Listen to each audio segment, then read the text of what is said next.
The shooting in the U.S. state of Louisiana was the latest in a month of extraordinary violence and racial tension in the United States. Investigators say the shooter, an African-American Marine veteran, ambushed and killed 3 officers and wounded 3 others before being killed by law enforcement. The incident happened just weeks after police officers in Baton Rouge were caught on camera shooting a black man several times. The violence has focused renewed attention on how African Americans are treated in the U.S. and the larger issue of race relations. We begin with this report from CCTV's Jim Spellman. On July 5th, Alton Sterling, a 37-year-old African American man, is shot by police while pinned to the ground outside a convenience store in the U.S. state of Louisiana. The next day in the state of Minnesota, 32-year-old African American Philando Castile is shot and killed by police after apparently being pulled over for a traffic stop. He was reaching for his wallet, and the officer just shot him in his arm. Black power! Black power to come of our brother! Protests over those shootings spread across the country. Then, on July 7th, as a peaceful demonstration was winding down in Dallas, Texas, a gunman opened fire, killing 5 police officers and wounding 7 more, plus 2 civilians.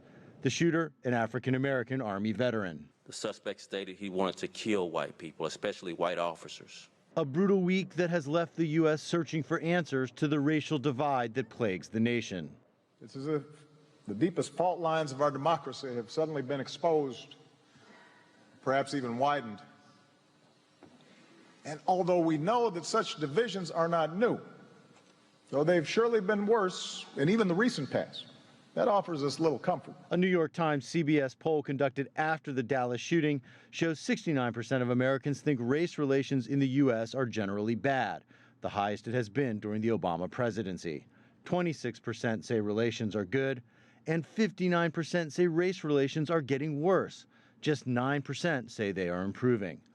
Those fault lines have brought into sharp focus the issue of how blacks are treated by police. Black lives matter! On one side, Black Lives Matter, the protest movement that took root 3 years ago. Now, we're sorry that police officers were killed, but you know what? A lot of other black people were killed too, and it's not going to stop. Black people don't get fair treatment. We used to be former slaves. We were segregated less than 50 years ago. We got a black president, but that's not enough. We need a lot more change. On the other, supporters of police.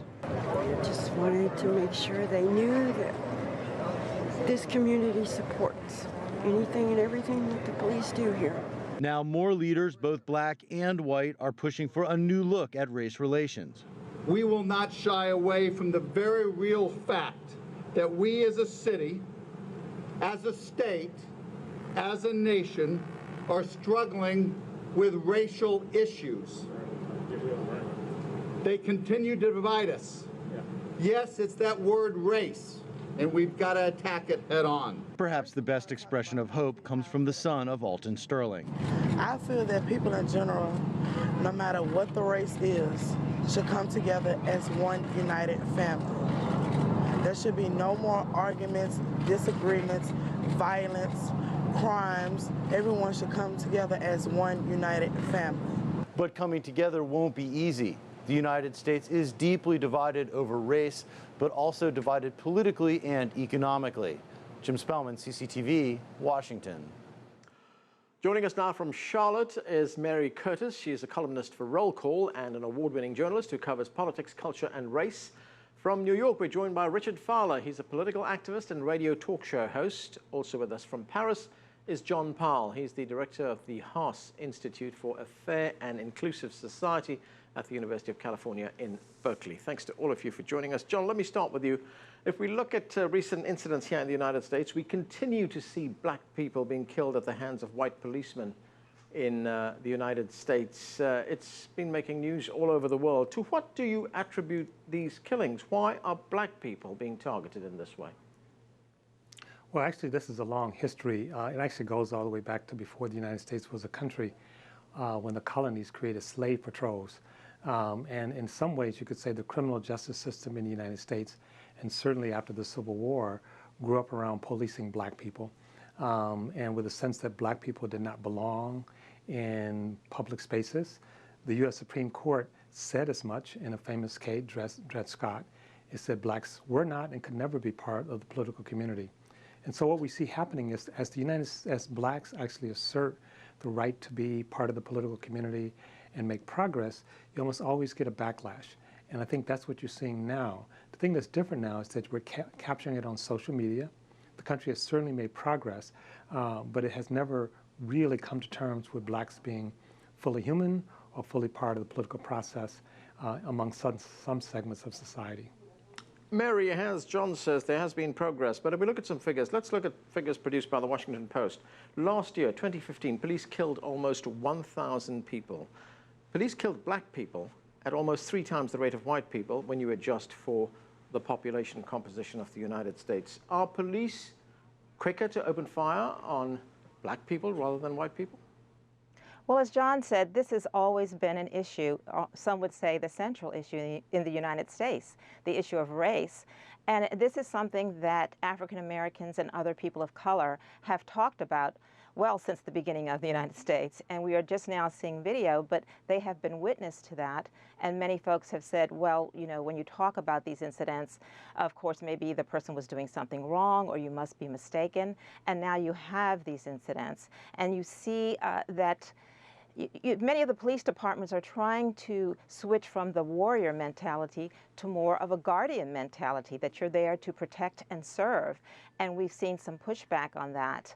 But as John said, we do have the videos now. And you have to also talk about the election of an African-American president, which in some quarters was celebrated, and others, people were shocked, and it really changed. It changed their perception of the America that they had known, and it disturbed them in some way. So now we see this president appearing in Dallas, where the police officers were murdered, talking about one American family and saying that both sides have to come together. And some people are convinced and others are skeptical. Richard, what about the issue of accountability when we look at these shootings of black men by white policemen? Are police held accountable for these shootings, for these incidents? We've seen so many egregious cases of violence against black people when they appear to pose no serious danger to police.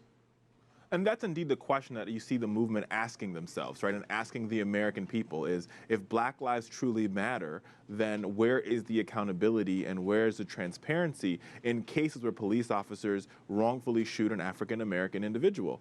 We saw this over and over again. I've reported from Ferguson, I've reported from Baltimore, and over again, you see the same story play itself out, and I think the community knows. I mean, it's almost a known thing that these officers are going to walk without ever getting justice, without the family ever getting justice, and that's where the problem is. But Anand, I think we'd be mistaken if we look at this in just a vacuum of police shootings, right? Because this is a situation where the communities, African American communities and urban communities, have been starved. Right? This public school system is falling apart, right? There's no resources in the community. There's no jobs, right? So you create this situation where, yes, in a lot of these places there is crime, but crime is created because there's no other opportunity. And so since there's crime, the police officers approach every person they see in that community as a quote-unquote criminal. And when you profile somebody as a criminal, you treat them as such, even though they haven't seen their day in court. Go ahead, Mary. I was just going to say that I grew up in West Baltimore, so I was looking at some of the media coverage as a member of it, but also as someone who grew up there, and there was a lot of criticism because, as the guest said, they parachuted in to take some shots of a burning CVS drugstore and didn't talk about the housing, the way their jobs have gone away, education, and all of these other economic problems that have happened in the community, and they feel they have no support. And people were just happy that officers were brought and charges were brought against the officers, but they really did not have a hope that any would be found guilty, and they have not so far.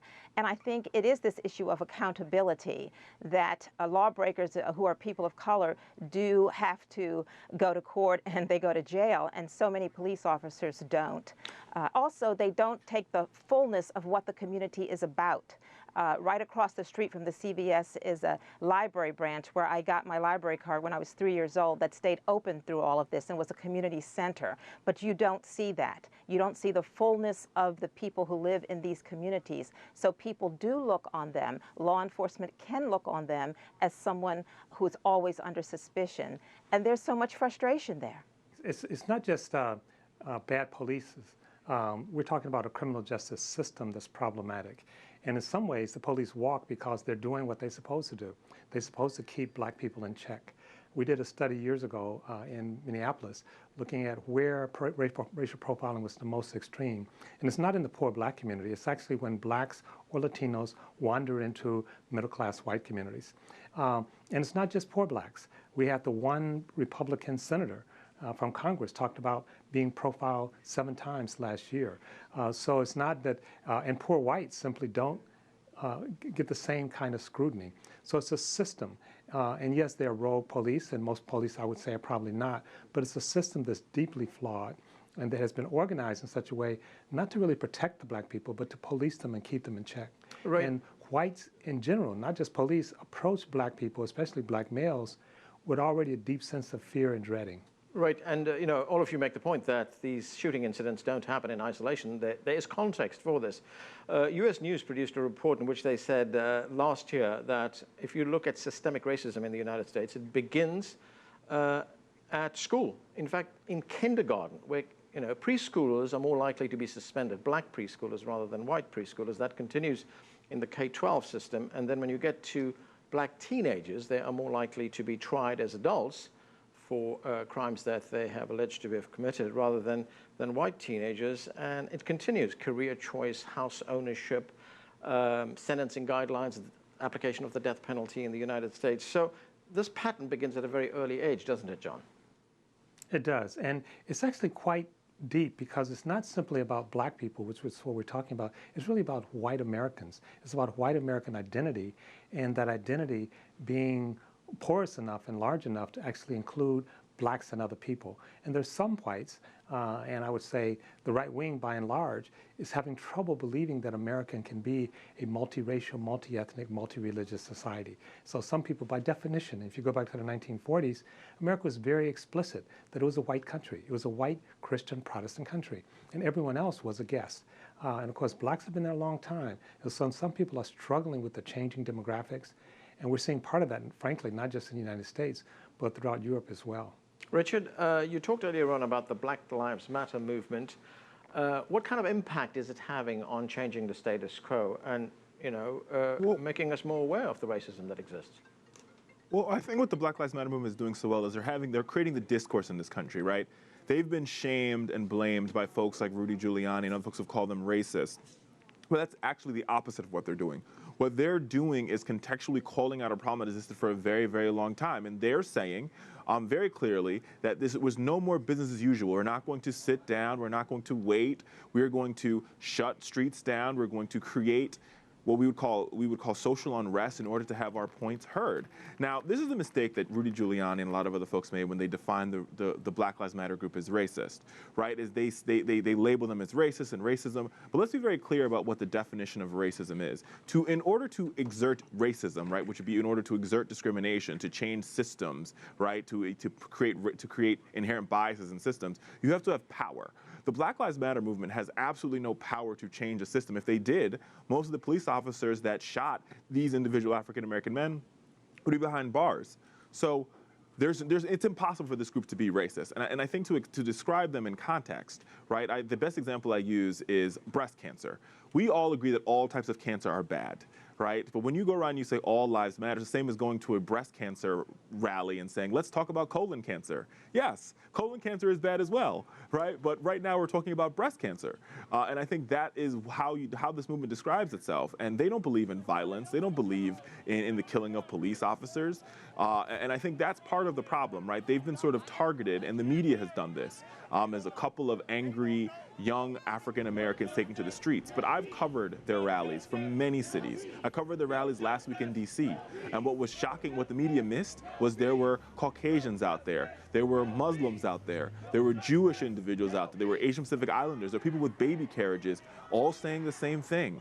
We want accountability, we want transparency, and we're tired of waiting for it. We're tired of saying, wait till the next recess, wait till the next Congress, wait till the next governor, wait, wait, wait. They're saying we're tired of waiting because as we continue to wait, more African American men lose their lives. Okay, we're going to have to take a break right now. More of our conversation about racial tensions in the U.S. right after that. Stay with us. You're watching The Heat. My son was a humanitarian. He was a pillar in this community. The children that he worked with loved him. He didn't deserve to die like that.